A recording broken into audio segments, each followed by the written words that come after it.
Elisha తన చేతులను రాజు చేతుల మీద వేసి, this picture is so beautiful. I want you to imagine this. ఎదురుగా శత్రువు ఉన్నాడా? Is there an enemy right in front of them? There is no enemy. అక్కడ శత్రువు లేడు, అవునా? కానీ ఇక్కడ ఇదొక ప్రాఫిటిక్ యాక్ట్ చేస్తున్నారు. ఇక్కడ ఏంటంటే శత్రువు లేడు, కానీ ఫ్యూచర్ లో వచ్చే యుద్ధాలు జయించడానికి ఈ ప్రాఫిటిక్ యాక్ట్ వాళ్ళు చేస్తున్నారు. ఇక్కడ ఎలీషా రాజుకి ఏం చెప్పాడు? He told him to take bow and arrow. ఆ యారోని పట్టుకొని కరెక్ట్ గా పొజిషన్ చేయమన్నాడు. And Elisha, he was dying prophet, చనిపోతున్న profit.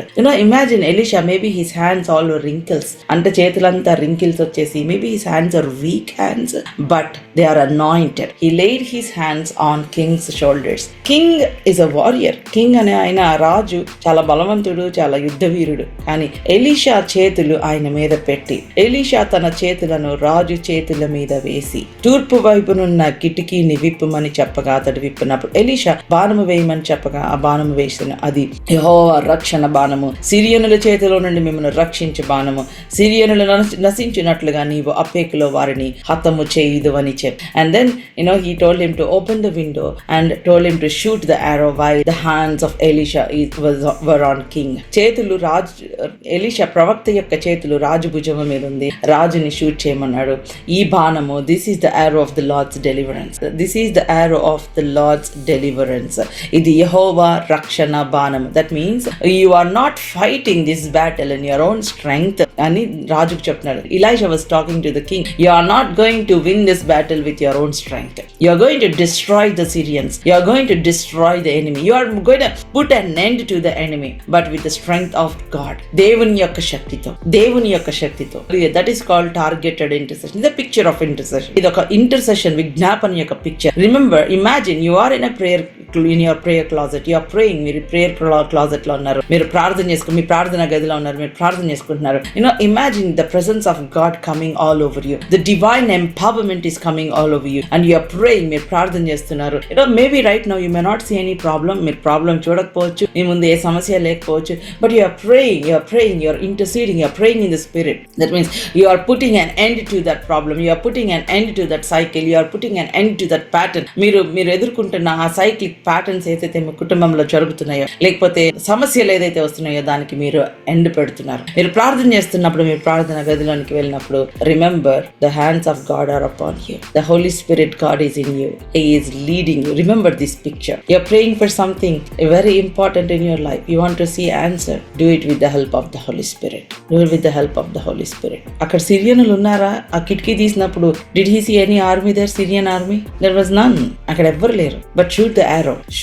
You don't see the enemy out there, but shoot the arrow. You pray in the spirit. And here you are releasing the arrow of the Lord's deliverance to put an end to that cyclic patterns in your life, to put an end to the generational curse, to put an end to destroy that is trying to influence your children. You are putting an end. దానికి మీరు end పెట్టేస్తున్నారు, my dear brothers and sisters. And here if you see, Elijah told the king to shoot some arrows. Take arrows, and he took them and he said to the king Israel, strike the ground with them. You just strike the ground. And the king struck only 3 times. Only 3 సార్లే strike చేశాడు. And then Elisha got angry. ఎందుకు త్వరగా ఆపేసావు? You should have not stopped. Don't stop too soon. Don't stop too soon. Many times, right? We have passion, but we only show partial obedience. Passion ఉంటది, partial గానే అవుతాం. Partial obedience brings partial victory. God knows how fully are you obedient. Here Elisha told him to shoot the arrow. He shot only thrice and Elisha got angry. This is the turning point. And the king did not refuse when Elisha said. He responded. But he responded without passion. He responded without fire. He tapped the ground only 3 times. Maybe why? Because he's complacent, or maybe he's lazy. So Elijah was very angry. He said, why did you stop? Why did you limit your own victory? Why? You could have destroyed the army. This is a prophetic act. You could have destroyed the enemy completely. Now you will destroy only 3 times. When you are fighting as a soldier, చూడండి India Pakistan జరుగుతుంది. సోల్జర్కి ఏం కావాలి? Passion కావాలి. India should win అని, అవునా కదా? ఆ fire కావాలి. So in the spiritual warfare you need passion, you need fire. ఏంటి ఎప్పుడు ఫాస్టింగ్, ప్రేయర్, కొంతసేపు ప్రార్థన చేసాంగా ఇంకా చాలే. Don't stop too soon. Don't stop until you see the victory in your heart. Here Elisha said, you should have stuck 5 times or 6 times. Sometimes, right, we stop praying, we stop fasting too soon, we stop praising, we stop sowing, we stop interceding just before the breakthrough. Just before the breakthrough. Just before the breakthrough. I know people who stopped just before the breakthrough, just before the falling down of Jericho walls. కొంతమంది అప్పటిదాకా ప్రార్థన చేస్తారు, correct గా break through వచ్చే time కాపేస్తారు. Just before getting the breakthrough they'll kick off.